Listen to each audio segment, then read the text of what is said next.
الملعب الكبير بمدينة طنجة وحضور قياسي لأكثر من 35 ألف متفرج أتوا لمعاينة لقاء قمة القسم الثاني بين اتحاد طنجة والنادي المكنسي. جمهور متحمس قلما نشاهد مثله في قسم الأضواء. الحماسة دبت في أرجل اللاعبين خصوصا لاعبي اتحاد طنجة الذي كان مطمحهم يقوى مع مرور الدقائق. كانوا أصحاب المبادرات وكانوا قريبين من فساح التسجيل لولا تدخلات الحارس والدفاع.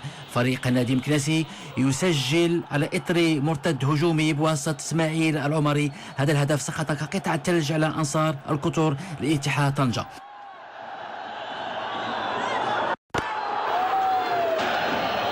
فريق اتحاد طنجة حاول بشتى وسائل الوصول إلى شباك فريق النادي المكنسي، لكن سوء الطالع لازمه.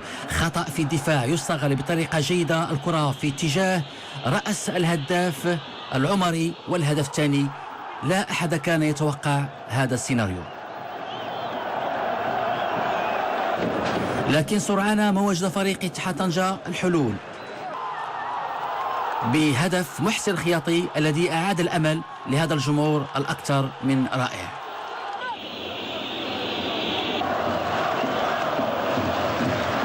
وفي الدقائق الأخيرة من عمر المباراة يتمكن فريق اتحاد طنجة من الإحراز على ضربة جزاء أعادت الأمل لجمهور وأنصار فريق اتحاد طنجة. ضربة جزاء كلف بتنفيذها الإيفواري إيفري، وهدف التعادل الذي أنعش آمال محبي فريق اتحاد طنجة.